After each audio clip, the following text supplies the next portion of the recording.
ఆయన కమ్మాయన, అందుకని సాహసించి అడిగి, ఆ బ్రాహ్మడు అయితే అడిగే ఉండే కదా, ఇవాళ బ్రాహ్మణులు కూడా తింటూనే ఉన్నారు, ఇబ్బంది వెళ్ళే. అడిగితే తింటానండి అన్నాడు. మరి నువ్వు మాంసం తింటున్నావే, నీకు శ్రీశైలం దేవుడి మీద భక్తి ఏమిటి అన్నా నేను. అదేమిటండి దానికి దీనికి ఏమిటి సంబంధం అన్నాడు. మాంసం ప్రాణులను హింసిస్తే కదా నీకు వస్తుంది, ఓ జంతువును చంపితే కదా నీకు మాంసం దొరుకుతుంది. అవునన్నా. అయితే నేను చంపను కదా అన్నా. ఎవరో చంపుతారో నేను తీసుకు తింటాను. నువ్వు తెచ్చి తినకపోతే వాడు చంపుతాడా అన్నాను నేను. చంపి అమ్మేవాడు దుకాణం పెట్టుకుని మీ పొట్టి తినేవాడు ఉండబట్టి వాడు దుకాణం పెట్టుకుని అమ్ముకున్నాడయ్యా. కేవలం వాడి కోసం అయితే ఒక పిట్టనో తిన్నదాన్నో చంపు తింటాడు. ఈ జంతువులన్నీ చంపి నీకు అమ్మేవాడు నీ కొరకు చేస్తున్నాడు కదా అన్నా. ఆలోచనలో పడ్డాడు. నువ్వు చంపకపోయినా నువ్వు తింటే చంపిన వాడికి ఎంత పాపమో నీకు కూడా అంతే పాపం అన్నా. అట్లా మన ధర్మశాస్త్రంలో చెప్పి ఉంది. చంపేవాడు, చంపమని చెప్పేవాడు, ఆ తర్వాత చంపిన జంతువులు వండి పెట్టేవాడు, వంట చేసేవాడు, పెట్టేవాడు, వీళ్ళందరికీ సమానంగా పాపం వస్తుందని శాస్త్రం చెబుతుంది. హనుమంత విషసిత అని ప్రత్యేకంగా 8 మందిని లెక్క పెట్టాడు మనువు. అందుకని వీళ్ళందరికీ సమానంగా పాపం వస్తుంది ధర్మశాస్త్రం చెబుతుందయ్యా. అందువల్ల నీవు పాపం చేస్తూ నీకు భగవంతుడి మీద భక్తి ఉన్నదంటావే, నీ భగవంతుడు కూడా మాంసం తింటాడా అన్నా. అది ఎట్లా అంటే లేదండి. మరి వాడి దయ నీకు కావాలి అంటే నీవు హింసకుడు అయి నీకు ఆయన మీద దయ ఎట్లా కలుగుతుంది, ఆయన దయ నీకు ఎట్లా సంపాదిస్తావన్నా. అయ్యగారు ఈ మాట నాకెవరూ చెప్పలేదండి అన్నా. నీ భగవంతుడు దయాళువా కాదా? అవును అన్నాడు. నీకు దయ లేదే జంతువుల మీద, నీవు హింసకుడవే, అప్పుడు భగవంతుడు నిన్ను ఎట్లా దయతో చూస్తాడు అని అడిగితే ఆయనకు చాలా బాధ కలిగింది. ఎవరు ఈ మాట చెప్పలేదండి. ఒక అమ్మాయిలో లేదు తినొచ్చు, నీదేం పోయింది ఎవడో పెడతాడులే అన్నాడు. చూడండి ఎంత దోషం. అందుచేత ఇప్పుడు మరి నువ్వు శివరాత్రికి ఇక్కడ వెళుతున్నావు కదా, అక్కడ 3-4 రోజులు ఉంటావు కదా అంటే ఉంటానండి అన్నాడు. ఉత్సవం కదా అన్నా. మరి ఈ 3-4 రోజులు మాంసం తింటావా అన్నా. అక్కడ ఎట్లా తింటానండి, అక్కడ తినను అన్నా. ఎందుకనన్నా. అక్కడ శివుడు దేవుడు ఉన్నారు కదా అన్న. అయితే మీ ఇంట్లో దేవుడు లేడా అన్నా. నీలో దేవుడు లేడా అన్నా. చూడండి చదువుకున్నవాడు బిఏ నాటకాలు కూడా రాశాడు, కవి కూడా. ఇవన్నీ అడిగితే ఆయనకు తోచింది ఇది. అవునండి అంతటా ఉంటాడు కదా దేవుడు. మరి ఇక్కడ దేవుడు ఉన్నాడని శ్రీశైలం మీద తినని వాడు నీ ఇంట్లో దేవుడు లేడు, అక్కడ ఎట్లా తింటున్నావన్నా నేను. సమాధానం రాలేక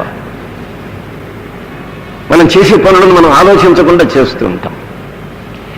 అందువల్ల సర్వదా ఎల్లప్పుడూ అంటే సర్వకాలములలో సర్వ ప్రదేశములలోనూ దేశకాల అనవచ్ఛిన్న సతు దేశకాలం అనవచ్ఛిన్న సార్వభౌమ మహావ్రత, దేశభేదం లేకుండా కాలభేదం లేకుండా అహింసావ్రతాన్ని మనుష్యుడు పాలించాలి. భగవంతుని సాక్షాత్కారం కావాలనుకున్న వాళ్ళు, మీకు భగవత్ సాక్షాత్కారం కావాలంటే గతించిన లైఫ్ వదిలిపెట్టండి, అది తిరిగి రాదు. కానీ నేటి నుండి మీరు ఈ అహింసావ్రతాన్ని పాలించండి. అప్పుడు భగవంతుని మీరు వెతకక్కర్లే, మీకు భగవంతుడు సాక్షాత్కారం అవుతాడు. భగవంతుడు ఎప్పుడూ మీ దగ్గరే కనపడుతూ ఉంటాడు. మీకు భగవంతుని సాక్షాత్కారం ప్రతి క్షణం జరుగుతుంది. ఈ ఒక్క అహింసావ్రతం. ఉపాసకుడు అహింసకుడు కావాలి. ఇవాళ గుళ్ళకు గోపురాలకు వెళ్ళి తీర్థయాత్రలు చేసి దేవుని దర్శించే వాళ్ళు ఎంతమంది అహింసకులు ఉన్నారు చెప్పండి? లేదు. వ్యాస మహర్షి చెబుతున్నాడు ఏ ప్రాణికి ఎన్నడూ ఎక్కడా ద్రోహ చింతన చేయదు. ద్రోహ చింతన మనస్సులో కూడా నీవు ఆలోచన చేయకూడదు, ఒక ప్రాణికి హాని కలిగించాలి అనేది. అప్పుడు నీకు భగవంతుడు నీలోనే ప్రత్యక్షమవుతాడు. ఎక్కడో లేడు, వాడు ఎక్కడి నుంచో రాక్కర్లే. గజేంద్రుని రక్షించడానికి అలా వైకుంఠపురంలో నుంచి పరిగెత్తుకొచ్చాడే, వాడికి అవస్థపడవలసిన లేదు మన దేవుడికి. నీలోనే ఉన్నాడు కదా. నీలో అహింసాభావం ఎప్పుడు లేకుండా, హింసాభావం లేకుండా పోతుందో అప్పుడు దేవుడు నీకు సాక్షాత్కరిస్తూనే ఉంటాడు ప్రతి క్షణం. అందుకని అటువంటి అహింసను మనం పాలించాలి. హింసాభావం మనలో లేకుండా పోవాలి. అహింసా ప్రతిష్టాయాం వైరత్యాగ. మనం పూర్ణంగా అహింసకలమైనట్టు గుర్తేమిటి అని అంటే, మనం హింసను వదిలిపెట్టాం. మన అహింసావ్రతం పూర్ణమైంది అని ఎప్పుడు అనుకోవాలంటే, నిన్ను ద్వేషించేవాడు లేకుండా పోవాలి.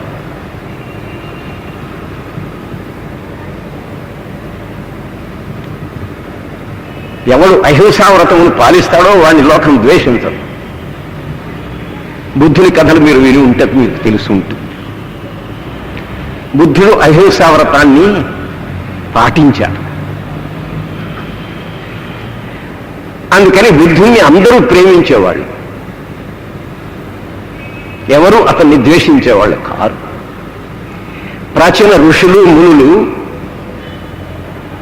ఈ అహింసను పాటించేవాళ్ళు. వాళ్ళ ఆశ్రమంలో పులి లేడిని చంపేది కాదు. వాళ్ళ అహింసా ప్రభావం ఆశ్రమంలో క్రూర జంతువు సాధు జంతువును ద్వేషించేది కాదు, హింసించేది కాదు అని చదువుతాం పురాణాలు. వైరత్యాగం, పరస్పరం ద్వేషించడం కొన్ని జంతువులకు స్వాభావికం. ముంగిస పావుని ద్వేషిస్తుంది. పాము దీనికి ఆహారం కూడా కాదు. ముంగిస పావును చంపుతుంది కానీ తినదు. తన ఆహారం కూడా కాదు, కానీ దాన్ని ద్వేషిస్తుంది. ఇది జన్మతో వచ్చిన ద్వేషం. అట్లాగే పాము ముంగిసను ద్వేషిస్తుంది. ఇది జాతి వైరం అన్నమాట. అలాంటి జాతి వైరం కూడా అహింసకుని దగ్గర అవి ఆ హింసాభావాన్ని వదిలిపెడతాయట. అలాంటి వ్రతం మనం ఆచరించాలి. అందుకనే మనం రోజు చెప్పుకుంటాం, హే భగవాన్, నీకు మంచి జ్ఞానాన్ని ఇవ్వు. ఆ జ్ఞానంతో నేను అహింస ఆది సద్వ్రతములను ఆచరించునుగాక అని ప్రార్థన చేస్తున్నాం. మనం చేయవలసినటువంటి వ్రతాలు చాలా మంది ఆడవాళ్ళు వ్రతాలు ఎక్కువ మంది చేస్తారు. మగవాళ్ళు కూడా అప్పుడప్పుడు చేస్తూ ఉంటారు. శివరాత్రి నాడు, గోకులాష్టమి నాడు. ఆడవాళ్ళకి రోజు అన్ని అతిథులలోనూ ఏవో వ్రతాలు ఉన్నాయి. బ్రాహ్మణులు నీకు వ్రతం చేస్తే ఈనాడు పాడ్యమ నాడు ఈ వ్రతం, అమావాస్య నాడు ఈ వ్రతం, పూర్ణిమ నాడు ఇది నాడిది, చవితి నాడిది, ఎన్నో వ్రతాలు వాళ్ళకి పెట్టారు. ఆ వ్రతాల్లో పండ్లు ఫలాలు బ్రాహ్మణులకు లభిస్తాయి కాబట్టి వ్రతాలు చాలా పెట్టేసేశారు. కానీ అవి అసలు వ్రతాలే కావు. ఈ స్త్రీలు మన వాళ్ళు చేసేటువంటి వ్రతాలు ఉన్నాయో, వ్రతాలు ఇంకం చేస్తూ ఉంటారు, అవి వ్రతాలే కావు అసలు. అలాంటి వ్రతాలు వేదశాస్త్రాల్లో ఎక్కడా లేవు.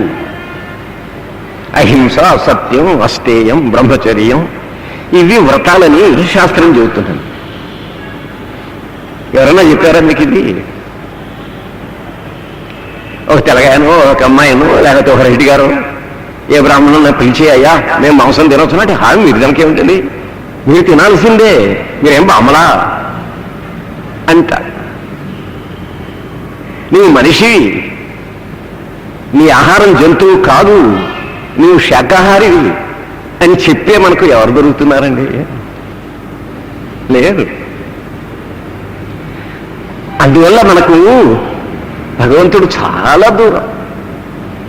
భగవంతుడి పేరెత్తడానికి కూడా మనం పనికిరాం మన నిత్య జీవితం చూసుకుంటే.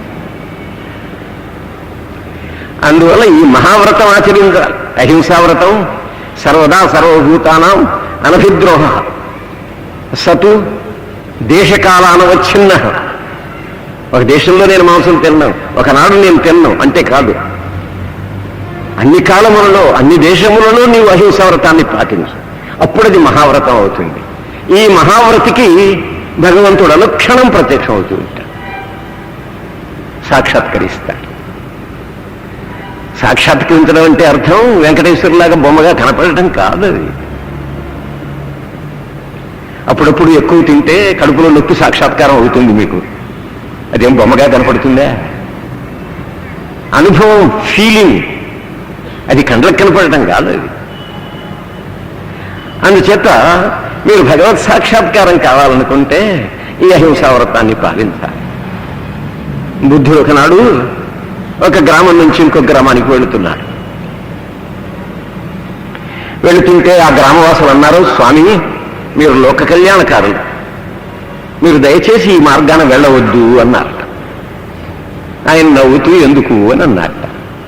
అంటే స్వామి ఈ మార్గంలో కొంత దూరంలో అంగుళీమాలుడని ఒక పరమరాక్షసుడు ఉన్నాడు. వాడు ఈ దారిని వెళ్లే వాళ్ళ వేళ్ళన్నీ తెగ్గొట్టి వాటికి దండగుచ్చి మెళ్ళ వేసుకుంటాడు, అది వాడికి పని. కాబట్టి దయచేసి మీరు ఈ మార్గాన వెళ్ళొద్దన్నారు.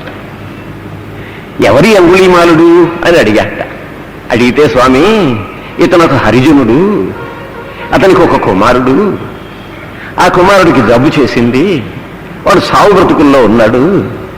ఆ స్థితిలో ఈ హరిజనుడు తన గ్రామంలో ఉన్నటువంటి, తానుండే చోట గ్రామం ఉందిగా, ఆ గ్రామంలో ఉన్నటువంటి దేవాలయానికి వెళ్ళి, అర్చకుడు లేడప్పుడు, దేవాలయంలో ప్రవేశించి ఆ భగవంతుని ప్రార్థించడం మొదలుపెట్టాట.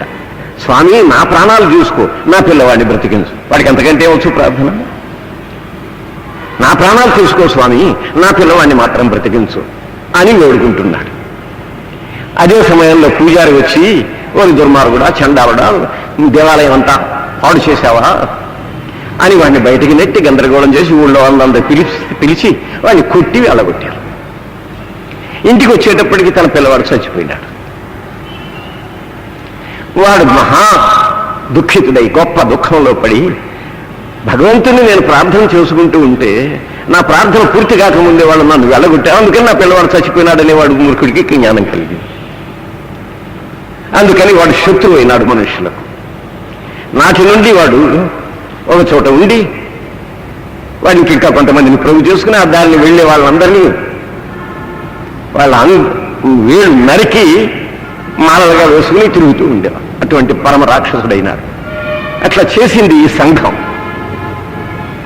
వాడు మొత్తుకున్నాడయ్యా, నేను భగవంతుని ప్రార్థన చేయడానికి వచ్చాను, నేనేం దొంగతనం చేయలేదు, నా పిల్లవాడు సావు బ్రతుకులతో ఉన్నాడు. ఇటువంటి వ్యవస్థ మన దేశంలో ఇప్పటికీ ఉంది, పోలే.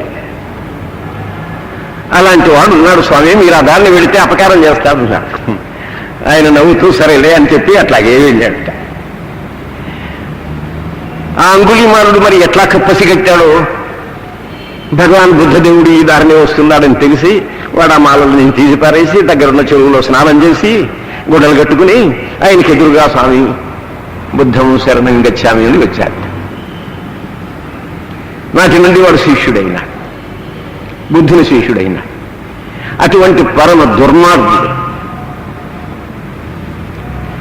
బుద్ధుని సాంగత్యంతో వాడిలో ఉన్న క్రౌర్యం అంతా పోయి, వైరభావం అంతా నశించింది. ఎందుకనంటే బుద్ధుడు అహింస ప్రతిష్ట కలవాడు, పూర్ణ అహింసకుడు. అలా మనం పూర్ణ అహింసకులు అయిన నాడు భగవంతుడు మీకు సాక్షాత్కారం అవుతాడు. ఈ అహింసాభావంలో అంత గొప్పతనం ఉంది. తల్లి తన బిడ్డను ప్రేమించినట్టు ప్రపంచంలో ఎవరిని ప్రేమించదు. ఇదేమో అసాధ్యం అనుకుంటున్నారా మీరు? అసాధ్యమైతే మనుషులకు బోధ చేస్తారా శాస్త్రకారులు? అటువంటి అహింసను మనం పాటించడం చేతకాకపోతే, మనుష్యుడు చేయలేనిది అయితే ఎందుకు శాస్త్రం మనకు బోధిస్తుంది? నువ్వు ఎవరిని హింసించవద్దు, నువ్వెవరిని బాధ పెట్టవద్దు అని మనకు చెబుతుందా చెప్పదా? శాస్త్రమే కాదు, ఒకరికొకరు మనం చెప్పుకోవటంలే. కాబట్టి అహింస మనుష్యులు పాటించడానికి వీల్లేనిది కాదు, వీళ్ళకేమో అసాధ్యమైనది కాదు. తల్లి తన బిడ్డను ప్రేమిస్తుంది. ఇతరుల బిడ్డలను కూడా ప్రేమించితే అట్లా ఆ తల్లి మహాతల్లి అవుతుంది, చాలా గొప్ప తల్లి అవుతుంది. తన బిడ్డని ప్రేమిస్తుంది. తన బిడ్డ ఎంత చెడ్డవాడైనా వాడిని ప్రేమిస్తుంది. అందుకనే శంకరాచార్యుడు అంటాడు, కుపుత్రో జాయేత క్వచితపి కుమాత నభవతి. కుపుత్రుడు అంటే చెడ్డ పిల్లవాడు, చెడ్డ కుమారుడు. పుత్రుడు చెడ్డవాడు కావచ్చు, అయినా తల్లి మాత్రం చెడ్డది కాదు వాడికి. తల్లి తన కుమారుడు హింసకుడు కానివ్వండి, దొంగ కానివ్వండి, వ్యభిచారి కానివ్వండి, తల్లి ప్రేమిస్తుంది. అలాంటి ప్రేమ మనం అందరి ఎడ కలిగి ఉండాలి. మనలో హింసాభావం అప్పుడు పోతుంది. ప్రేమ స్థానం ఎప్పుడు మనం ప్రేమకు స్థానం ఇస్తామో మనలో, అప్పుడు హింసాభావం మనలో పోతుంది. అందుకనే తల్లి అలా బిడ్డను ప్రేమిస్తుంది కాబట్టి వాడు హంతకుడై కూడా ఒక్కొక్కప్పుడు తల్లిని కూడా తిడతాడు, కొట్టబోతాడు, చెయ్యి ఎత్తుతాడు. నువ్వు తల్లిని కాబట్టి వదిలిపెట్టానులే అంట. తల్లి ఎటు వదిలిపెట్టాలని ఎక్కడ వాడికి శాస్త్రం కాదు. ఆ తల్లిలో ఉన్న ప్రేమ వాడి చెయ్యి దాని మీద పడలేవాడు. వాడు హింసకుడు. ఇంకొకడైతే చంపేసేవాడిని, నువ్వు తల్లి కనుక నేను చంపలేదంట. వాడికి అంతే తెలుసు. ఆ తల్లి తనను ప్రేమించే ప్రేమ ఉన్నదే వాడి చెయ్యి తన మీద పడనివ్వదు, అడ్డగిస్తుంది. అలాగా మనుష్యుడు ఇతర ప్రాణులను, సమస్త ప్రాణులను ప్రేమించేవాడు కావాలి. అందుకనే ఇది చాలా మంది అంటారు, బుద్ధుడు అహింసావ్రతాన్ని మనకు నేర్పడంతో పూర్వం తెలియదని. ఇది చాలా పొరపాటు. వేదం చెబుతుంది, మాహింసి సర్వాభూతాన్ని. సర్వాభూతాన్ని అంటే సమస్త ప్రాణులను, భూతం అంటే ప్రాణి, సమస్త ప్రాణులను మాహింసి, నువ్వు హింసించవద్దు అని వేదం చెబుతుంది. అక్కడి నుంచే నేర్చుకున్నాడు బుద్ధుడు. లేకపోతే అతనికేం తెలుసు? అతను ఇల్లు వదిలిపెట్టక ముందు రోజు మాంసం తినేవాడు, రాజపుత్రుడు కదా. ఇల్లు వదిలిపెట్టిపోయి అలా నెలలో తపస్సు చేసి అహింసాభావతల్లో కలిగి నాటి నుండి అహింసకుడు అయినాడు. అతని ఎడ ఇతరులు హింస చేయలేకపోయినారు, అతన్ని ఎవరు హింసించలేకపోయినారు. అట్లా మనం అహింసకులం కావాలి. అప్పుడు భగవతత్వం మనకు సాక్షాత్కారం కావడంలో ఏమీ ఆలస్యం ఉండదు. మిత్రస్య చక్షుష సర్వాణి భూతాన్ని సమీక్షామహే. సర్వాణి భూతాన్ని వేదం చెప్పే మాట ఇది. మిత్రస్య చక్షుష, మిత్రుని దృష్టితో సర్వాభూతాన్ని, సమస్త ప్రాణులను సమీక్షామహే, మనం చూడాలి. మిత్రుడు హింసాభావంతో ఎప్పుడు చూడదు కదా, తోటిగా ఉన్నా. అజామ్మాహిగూసి, మీరు మేకను హింసించవద్దు. అవిమ్మాహిగూసి, గొర్రెను హింసించవద్దు. గామ్మాహిగూసి, గోవుని మీరు హింసించవద్దు. అశ్వమ్మాహిగూసి, గుర్రాన్ని మీరు హింసించవద్దు అని ఇట్లా లెక్కబెడుతూ ఎన్నని లెక్కబెడుతుంది వేదం. సర్వాభూతాన్ని మాహిగూసి, ఏ ప్రాణిని నువ్వు హింసం చేయవద్దన్నారు. ఇది వేదంలో చెప్పినటువంటి వ్రతం. మనకు ఈ వ్రతాన్ని పాటించాలి. ఈ వ్రతాన్ని పాటించడానికే సత్యం చెప్పాలి. అహింసా వ్రతం అన్ని వ్రతములకు ప్రధాన వ్రతం. ఈ అహింసా వ్రతాన్ని మనం పూర్ణంగా పాటించదలుచుకున్న వ్యక్తులు అబద్ధం ఆడరాదు. సత్యమే చెప్పాలి, సత్యవ్రతం ఆచరించాలి. అబద్ధం ఎందుకు ఆడతామో? ఇతరులకు హాని కలిగించడానికి, తనకు మళ్ళీ కలిగించుకోవడానికి. లేకపోతే అబద్ధం ఆడవలసిన పని ఉంది. అందుచేత సత్యవ్రతం ఆచరించాలి, అహింసను పూర్తి చేసుకోవడానికి. అబద్ధం ఆడిన వాడు అహింసకుడు కాలేడు. అందుకని అహింసా వ్రతమును పాలించడానికి సత్యం చెప్పాలి, సత్యమైన మాటలే వినాలి, సత్యమైన పనులే చెయ్యాలి. ఈ సత్యవ్రతానికి మీరు పండ్లు పంచి పెట్టనక్కర్లే, కొబ్బరికాయలు కొట్టనక్కర్లే, తిండి తినకుండా ఉపవాసం చేయవలసిన పని లేదు. మీరు వ్రతాలంటే ఒక పూట తినకుండా ఉండటం వ్రతం అనుకుంటా, మామూలుగా తినే తిండి తినకుండా ఇంత పిండి తింటారు వ్రతం పేరుతో. ఏం వ్రతాలు ఇవి? వ్రతం ఏమి ఖర్చు పెట్టవలసిన అవసరం లేదు. మీరు ఎవరినన్నా హింసించాలంటే ఎవరికైనా త్రాగించి వాడి చేత హింసింపజేయాలి, దానికి ఖర్చు పెట్టాలి. హింస చేయదలుచుకునే వాడికి ఖర్చుతో సంబంధమే లేదు. అలాగే మీరు సత్యం చెప్పాలి, సత్యమైన మాటలు వినాలి, సత్యమైన పనులే చెయ్యాలి. ఇది సత్యవ్రతం అంటే. అట్లా చేస్తున్నారు, మీ అహింసా వ్రతం ఫలిస్తుంది, పూర్ణం అవుతుంది. అబద్ధం ఆడితే అహింసా వ్రతం పూర్తి కాదు. దాని తర్వాత అహింసా సత్యం, అస్థేయం, దొంగతనం చేయకుండా ఉండాలి. స్థేయం అంటే దొంగతనం, ఇతరులు కష్టపడి సంపాదించుకున్నదయ్యి వాళ్ళకి తెలియకుండా మనం హరించి దాన్ని అనుభవించడం, ఇది దొంగతనం అంటే. దానివల్ల ఎవరు సంపాదించుకున్నారో వాళ్ళకి హాని కలుగుతుంది, కష్టం కలుగుతుంది, హింస జరుగుతుంది. కాబట్టి దొంగతనం చేస్తే మీ అహింసా వ్రతం పూర్తి కాదు. మీరు అహింసకులు కావడానికి దొంగతనం మానుకోవాలి. ఈ సొత్తులు, ఇతరుల సొత్తును వాళ్ళకి తెలియకుండా హరించి మీరు వాడుకోకూడదు. అప్పుడు అది హింస చేసినట్లు అవుతుంది. అహింసా సత్యం, అస్థేయం. ఆ తర్వాత బ్రహ్మచర్యం. బ్రహ్మచర్యం అంటే, ఏమయ్యా నువ్వు మాకు చెప్పవలసి వచ్చింది ఇదేనా, నువ్వు పెళ్ళాం బిడ్డ లేకుండా వస్తున్నావులే ఎట్లాగో అట్లా, మమ్మల్ని కూడా అట్లా కావాలనేనా నువ్వు చెప్పడం అని అనుకుంటున్నారేమో. కాదు. మరి ఏమిటి బ్రహ్మచర్యం? ఉపస్థేంద్రియ నిగ్రహం బ్రహ్మచర్యం అంటే. ఏ ఇంద్రియం ద్వారా మనం ప్రాణులను కంటున్నాము, జననేంద్రియం, దాన్ని వశంలో ఉంచుకోవటం. మరి గృహస్థుల గతి ఏమిటి అంటారేమో.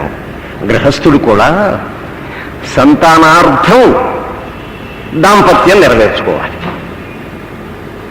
కేవలం సంతానం కొరకే భార్యాభర్తలు కలవాలి, మిగిలిన సమయంలో అన్న చెల్లెల్లాగా ఉండాలి. ఆ గృహస్థుడు కూడా బ్రహ్మచారి కింద లెక్క. దాన్ని గృహస్థ బ్రహ్మచర్యం అంటారు.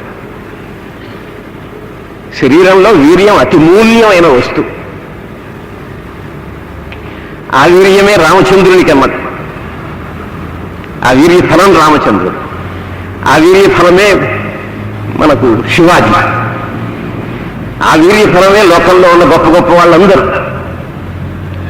అలాంటి వీర్యాన్ని కేవలం సంతానార్థమే మీరు ఖర్చు పెట్టాలి. అప్పుడు మీరు బ్రహ్మచారి. ఒకరు, ఇద్దరు, ముగ్గురు, ఎంతమంది కావాలంటే అంతమందికి మీ వీర్యాన్ని ఖర్చు పెట్టండి. మిగిలిన సమయంలో మీరు బ్రహ్మచర్యం, మీ వీర్యాన్ని మీ శరీరంలో రక్షించండి. వీర్య రక్షణ వల్ల మీ రక్షణ జరుగుతుంది. వీర్య హాని వల్ల రోజు మీరు చూస్తారు. ఎంత అధికంగా వీర్యం పోగొట్టుకుంటారో అంత తొందరగా చేస్తారు. దీనికి వ్యభిచారమే చేయక్కర్లే, పరస్త్రీలతోనే సంబంధం పెట్టుకోక్కర్లే. పురుషుడు తన స్త్రీలతో కూడా సంతానాపేక్ష లేకుండా కలిస్తే అది వ్యభిచారమే. ఎందుకంటే మనకు శాస్త్రం చెబుతుంది, భార్యాభర్తలు వివాహితులు ఎందుకు అవుతున్నారు? స్త్రీ పురుషులు సంతానార్థం ప్రజాయై గృహమేధినాం, సంతతి కొరకు మీరు గృహస్థులు కావాలి, లేకపోతే బ్రహ్మచారులుగా ఉండాలి. సంతతి మీకు అక్కర్లేదనుకోండి, భీష్ముడిలాగా, కర్ణుడిలాగా, శంకరుల్లాగా, దయానందుల్లాగా బ్రహ్మచారులు కావాలి. సంతానం కావాలంటే భార్యను సంపాదించండి, సంతానం కాదండి. సంతానార్థమే మీ వీర్యానికి రక్షణ ఖర్చు పెట్టండి. అప్పుడు మీరు గృహస్థ బ్రహ్మచారులు అవుతారు. మీ గృహస్థ జీవనం ఎంత సుఖమయం అవుతుందో చెప్పడానికి వీళ్ళే.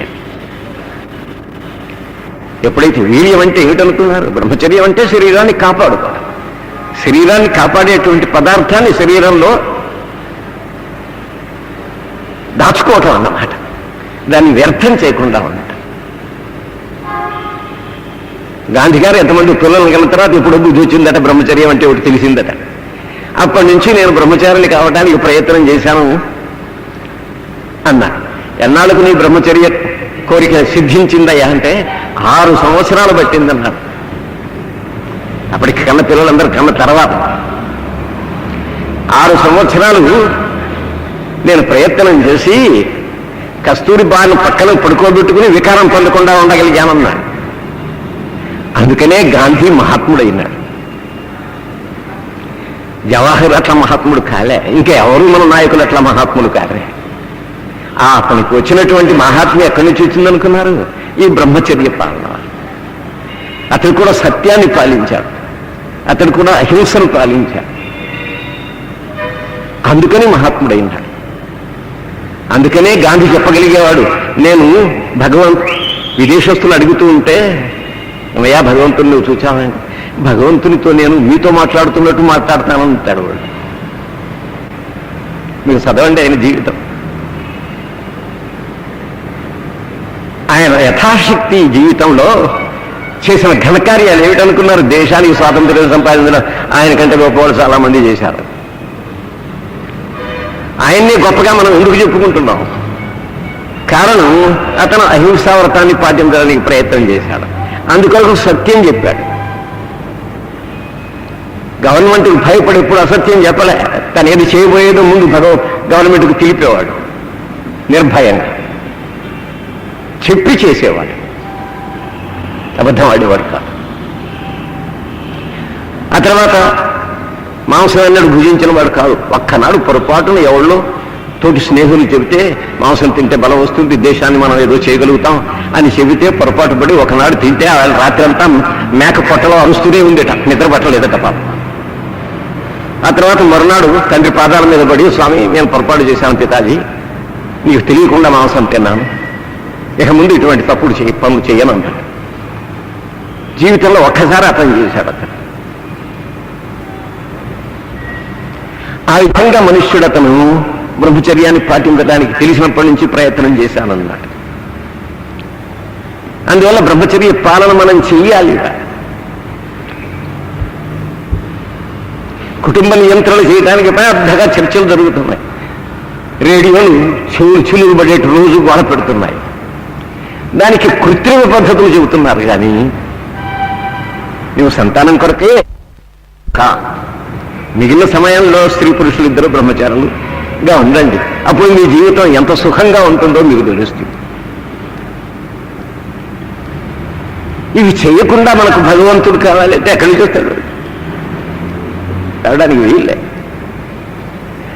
అందువల్ల అహింసను ఇప్పుడు చూడండి, మనుష్యుడు భార్యాభర్తలు పతివ్రతలే అనుకోండి, ఇద్దరు పత్నివ్రతలే అనుకోండి, ఇతర స్త్రీ తన కంటితో చూడదనుకోండి, స్త్రీ కూడా పరపురుషుని కంటితో చూడదనుకోండి, వాడు మంచివాళ్ళే అనుకోండి.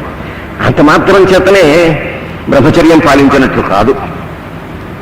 సంతానం కొరకు మాత్రమే వాళ్ళు దాంపత్యం నెరవేర్చుకుని మిగిలిన సమయంలో బ్రహ్మచర్యం పాలించాలి. అలా కాకుండా వ్యభిచరిస్తూ ఉంటారనుకోండి, భార్యాభర్తలే, ఇతరులతో కాదు. దానివల్ల ఏం జరుగుతుంది? పరులకేం అపకారం చేయటం లేదు కదా అంటారేమో. కానీ ఇతరులకు అపకారం చేయరు, కానీ ఆత్మహత్య చేసుకుంటారు. స్త్రీ పురుషులు అధికంగా చరించడంలో ఇతరులకు అపకారం జరగదు, కానీ తనకు అపకారం జరుగుతుంది, తాను చస్తాడు. ఇతరులను చంపడం కంటే తాను చంపుకోవడం ఎక్కువ పాపం. ఎందుకనంటే ఇతరులను చంపితే ఆ పాప ఫలం అనుభవించి తీర్చుకోగలుగుతాడు, తాను చస్తే ఆత్మహత్య అంటే తాను చంపుకున్నవాడు ఏం పని చేస్తాడు? వాడు ఏం చేయలేడు. అందువల్ల ఆత్మహత్య అన్నిటికంటే పెద్ద పాపం అన్నారు. అందుకని ఆ స్త్రీ పురుషులు అధికంగా చరించడం, ఆత్మహత్య చేసుకోవడం వచ్చింది. అది అన్నిటికంటే పెద్ద హింస అన్నమాట. అందుకని అహింసా వ్రతం పాటించేవాడు సత్యం చెప్పాలి, దొంగతనం చేయకూడదు, బ్రహ్మచర్యం కాపాడుకోవాలి. మిమ్మల్ని సన్యాసులకి ఎమ్మడతాడు, గృహస్థులు బ్రహ్మచారులు కావచ్చు, ఏమి దోషం లేదు. ఈ 4 తర్వాత ఇంకొకటి 5వది అపరిగ్రహ వ్రతం. పరిగ్రహం అంటే అంటే అన్ని వైపుల నుండి గ్రహం అంటే సంపాదన. ఎట్లా వీలైతే అట్లా సంపాదించుకోవడం తనకు కావలసినటువంటి జీవిత పదార్థాలు. జీవించడానికి అవసరమైనటువంటి వస్తువులను న్యాయం అన్యాయం మంచి చెడు చూడకుండా ఎలా దొరికితే అలా సంపాదించాలి. దాన్ని పరిగ్రహం అంట. గాంధీ ఈ వ్రతం కూడా చేయడానికి ప్రయత్నం చేశానన్నాడు. అపరిగ్రహ వ్రతం మీకు తెలిసిన వ్యక్తిని చెబుతున్నా. ఇది ప్రాచీన ఋషుల్లో అందరూ పాటించిన వాళ్ళే. ఎవరెవరు ప్రాచీన మహానుభావులని మనం అనుకుంటున్నామో చరిత్రలో వాళ్ళందరూ ఈ వ్రతాలను పాటించిన వాళ్ళే మహానుభావులు అయినారు. వాళ్ళనే మనం ప్రపంచం మరవటం. వాళ్ళు చచ్చి కూడా బ్రతికే ఉన్నారు. అపరిగ్రహ వ్రతం అంటే అర్థం తనకు కావలసింది న్యాయంగా సంపాదించుకో. తాను బ్రతకడానికి, తన భార్యను పోషించడానికి, తన బిడ్డలకు విద్యాబుద్ధులు నేర్పుకోవడానికి ఎంత అవసరమో అంత న్యాయంగా సంపాదించు, ధర్మపూర్వకంగా సంపాదించు, దోషం లేదు. బ్రతకాలిగా, బ్రతికి మోక్షాన్ని సాధించటం, చచ్చి సాధించలేం. అందుకని ఇక్కడ చావకు ముందు, చావు రాకముందే మనం మోక్షాన్ని సాధించాలి. అందుకే ఈ వ్రతం పాటించాలి. అందువల్ల మనుష్యుడు తనకు కావలసిన దానికంటే ఎక్కువ కూడబెట్టుకుని అది తాను తినక ఇతరులకు తినకుండా చేస్తాడు. అది కూడా హింస.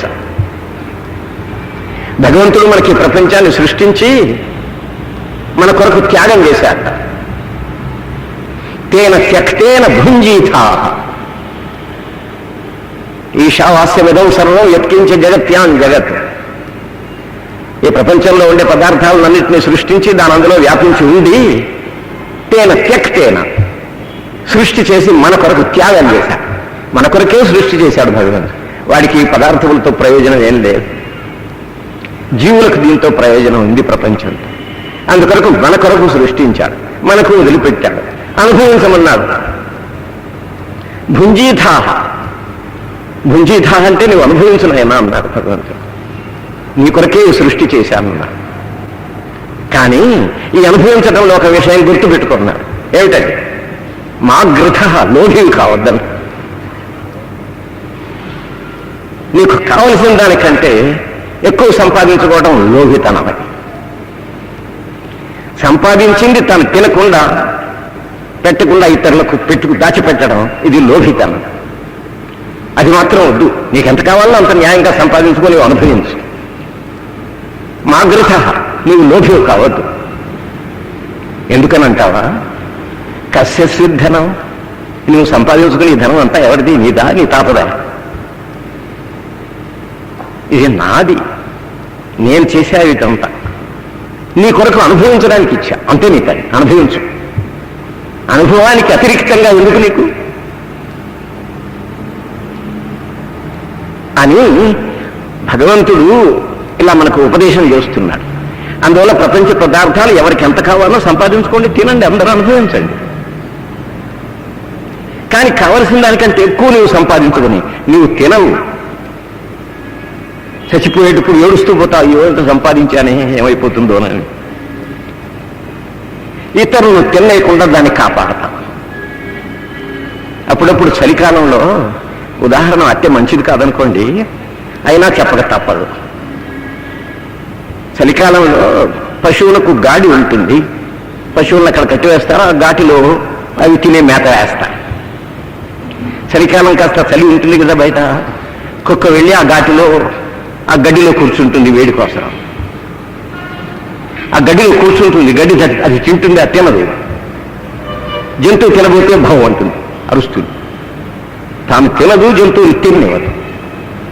ఘాటిలో కుక్కలాగా.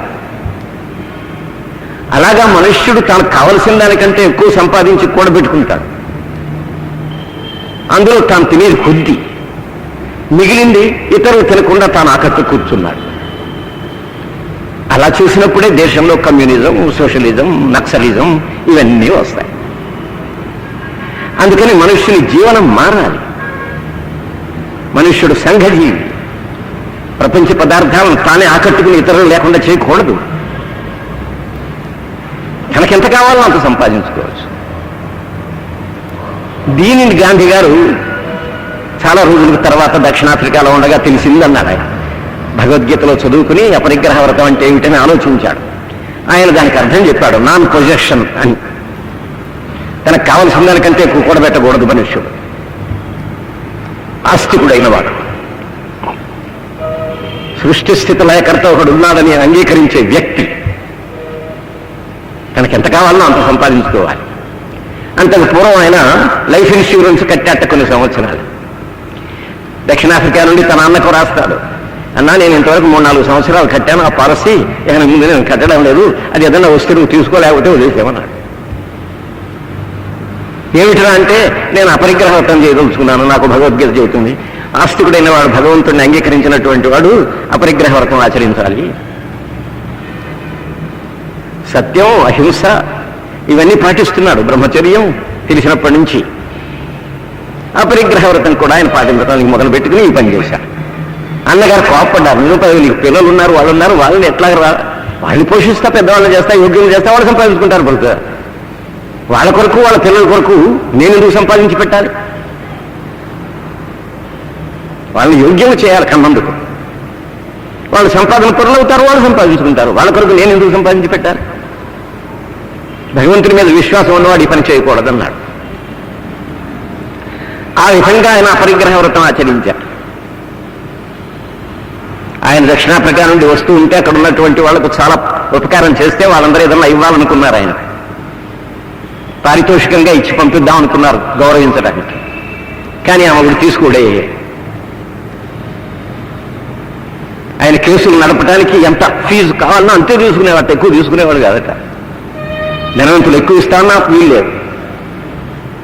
అటువంటి వాడికి ఎట్లా ఇస్తారు?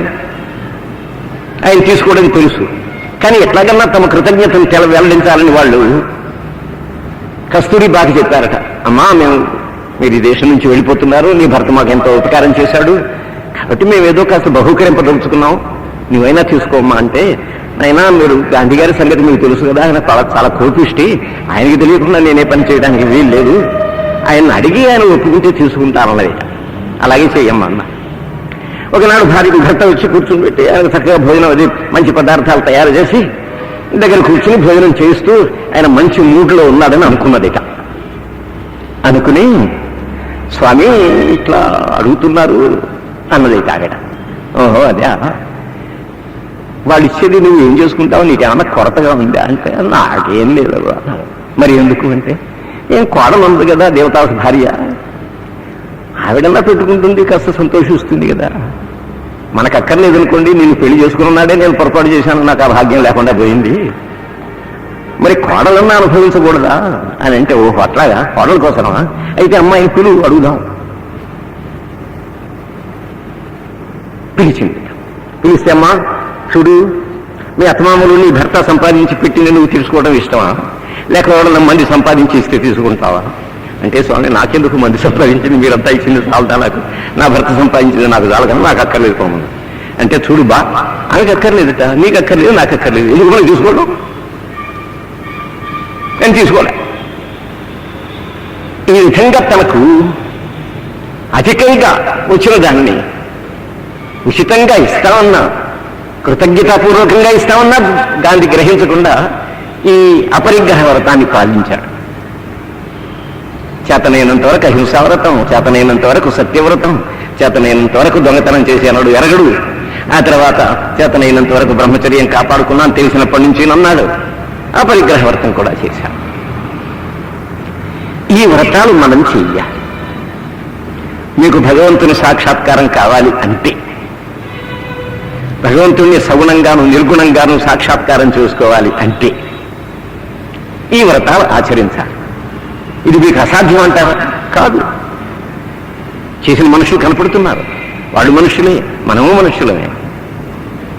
మనం దృఢ సంకల్పమై అట్లా కావాలనుకుంటే, ఏం గాంధీ గారు మనకంటే ఏమన్నా 4 తలతోనూ 3 చేతులతో పుట్టుకొచ్చాడా? లేదే, మనలాగానే పుట్టాడు, మనలాగానే పెరిగాడు. ఆయన చేయగలిగినప్పుడు, అంతకు పూర్వం ఎందరో ఋషులు ఆచరించగలిగినప్పుడు, ఋషులందరూ బ్రహ్మచారులు గారు, సన్యాసులు గారు, వాళ్ళు గృహస్థులు కూడా, వశిష్ఠాదులు, కానీ వాళ్ళ దగ్గర కావాల్సిన దానికంటే ఎక్కువ ఉండేది కాదు. గాంధీ గారు కూడా అట్లాగే చివరకు చనిపోయిన తర్వాత ఆయన ఏం మిగల్చలా, తన పిల్లలు పంచుకోవడానికి ఏం మిగల్చలా. చెడిపోయిన గడియారం ఒకటి, చిరిగిపోయిన చెప్పులు ఒకటి, ఏవో ఇట్లాంటి వస్తువులు ఉన్నాయని ప్రదర్శనలో పెట్టి చూపిస్తూ ఉంటారు. అలా ఆయన అహింసా వ్రతాన్ని పాలిస్తూ సత్యవ్రతాన్ని, బ్రహ్మచర్య వ్రతాన్ని, అస్తేయ వ్రతాన్ని, ఈ అపరిగ్రహ వ్రతాన్ని పాలించాడు. ఈ 5 యమములు, ఇవి మహావ్రతములు. ఈ వ్రతములు పాలించడానికి మీరు మొదలు పెట్టండి. చూడండి మీ స్థితి ఎట్లా ఉంటుంది. చేసిన వాళ్ళు కనపడుతున్నారు. గాంధీ గారు ఎవడు మనకేమన్నా చుట్టమా, మేనమామా, ఏమవుతాడు చెప్పండి? మన ప్రాంతం వాడా, మన భాష తెలుసునా? ఎక్కడో గుజరాత్లో పుట్టాడు, ఎక్కడో పెరిగాడు, ఏమో చేశాడు. ఆయన ఎందుకు మనం స్మరిస్తున్నాం రోజు? సత్యవ్రతమును పాలించినటువంటి హరిశ్చంద్రుడు ఎవడు? మనకేమన్నా బంధువా, చుట్టమా? వాడు ఎప్పుడు తెచ్చాడు? వాడిని ఎందుకు మనం స్మరిస్తున్నాం? అలాగే రాముణ్ణి మనం ఎందుకు స్మరిస్తున్నాం? కృష్ణుని మనం ఎందుకు స్మరిస్తున్నాం? వాళ్ళు ఈ వ్రతముల్లో కొన్నిటినైనా చేశారు. అందుకనే వాళ్ళని ప్రపంచం మర్చిపోదు. వాళ్ళు భగవంతుని సాక్షాత్కారం చేసుకోవడానికి ప్రయత్నించిన వాళ్ళే. అయినారో లేదో అది వాళ్ళకి తెలియాలి, మనకేం తెలియదు. కానీ భగవత్ సాక్షాత్కారం చేసుకున్నటువంటి మహర్షులు మనకి ఇది చెబుతున్నారు. మహర్షులు ఎవరిని ద్వేషించరు, ఎవరిని ప్రేమించరు. వాళ్ళు సత్యం చెప్పడం వాళ్ళకి వ్రతం. అంచేత మహర్షులు చెప్పిన వాక్యాలు నేను మీకు చెబుతున్నా. ఇవి మనం పాటించగలిగితే అప్పుడు భగవంతుని సాక్షాత్కారానికి ఏమీ లోటు ఉండదు. ఇవాళ భక్తులు అనుకునేటువంటి వాళ్ళు, పరమభక్తులు అనుకునేవాళ్ళు, గుళ్ళులు కట్టించేవాళ్ళు, గోపురాలు కట్టించేవాళ్ళు, సత్రాలు పెట్టేవాళ్ళు, ఇవేమో దాన ధర్మాలు చేసేవాళ్ళు, వాళ్ళ జీవితంలో ఇవి ఏమన్నా ఉన్నవేమో చూడండి. అందుకని వాళ్ళ కష్టాలు ఏమన్నా తప్పినవే? మనలాగానే వాళ్ళు దుఃఖాలు పడుతూనే ఉన్నారు. ఐశ్వర్యవంతులు, ధనవంతులు, కోటీశ్వరులు, లక్షాధికారులు, సామాన్య మనుషుల్లాగానే వాళ్ళు దుఃఖాలకి లోబడే ఉన్నారు. ఎందుకని? దుఃఖం దూరం చేసుకోవడానికి కావలసిన పనులు చేయడమే లేవాలి. అందువల్ల అయ్యో రాముని మమ్మల్ని పూజించుతారంటే ఇవన్నీ చూస్తున్నాయి, రాముడు కనపడుతుంటే వాడి బొమ్మ కనపడుతూ ఉండే, ఇవన్నీ మాకు లేకపోయినాయి, ఏమిటయా నువ్వు చెప్పింది మాకు అంటారేమో. నేను చెప్పింది చాలా. భగవంతుడు మీకు కనపడనక్కర్లే. వాయువు కనపడుతున్నదా? పనిచేయటంలే. ఆకాశం కనపడుతున్నదా? ఈ శబ్దాలన్నీ ఎక్కడి నుంచి వస్తున్నాయి? ఆకారం ఉన్న వస్తువే మిమ్మల్ని మీరు పూజించాలని అనుకోవడం ఏమిటి అర్థం? మట్టిని పూజించాలనుకోవడం. అందుచేత భగవత్ సాక్షాత్కారం కోరే ప్రతి వ్యక్తి ఈ 5 యమములను ముందు పాటించడం నేర్చుకోవాలి. ఇది నేర్చుకోవడంలో భగవంతుని సాక్షాత్కారం అట్లా ఉంచి ముందు సంఘం మనం అందరం కలిసి చక్కగా బ్రతుకుతాం.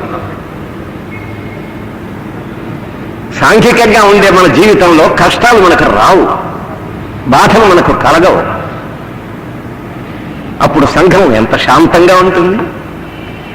ఇవాళ సంఘంలో కలిగేటువంటి కష్టాలన్నీ ఎందుకు వచ్చినా అనుకుంటున్నారు? ఇవి మనం పాటించకపోవటం. ఇది కమ్యూనిజం చెప్పేటువంటి సిద్ధాంతాలు ఉన్నాయి చూడండి, ఇది మన పూర్వ ఋషులు చెప్పారు. కమ్యూనిటీ అంటే సంఘం. సంఘం కొరకు మనం బ్రతకాలి, సంఘానికి హాని కలగకుండా బ్రతకాలి. సంఘానికి హాని కలగకపోతే నీకు హాని కలగదు. కేవలం నీవు పోషించుకుని సంఘానికి కష్టం కలిగించాలంటే కుదరదు. అది మన సంఘ జీవనం ముందు మారాలి. మీరు భగవంతుని సాక్షాత్కారం చేసుకోవాలనుకుంటే. అందుకనే మన ధర్మశాస్త్రకారుడు చెబుతాడు, యమాన్ సేవేత సతతం. ఈ యమములనేవి అహింసా, సత్యం, అస్తేయం, బ్రహ్మచర్యం, అపరిగ్రహం అనే 5 వ్రతాలు ఉన్నవే, ఇవి మీరు సతతం ఎల్లప్పుడూ సేవేత పాలించాలి.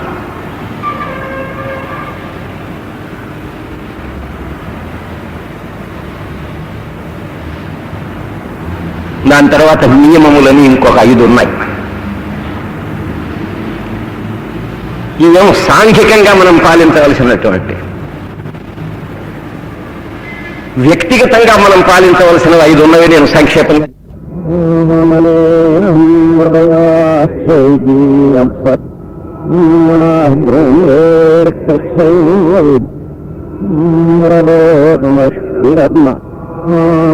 ఏమైతుందో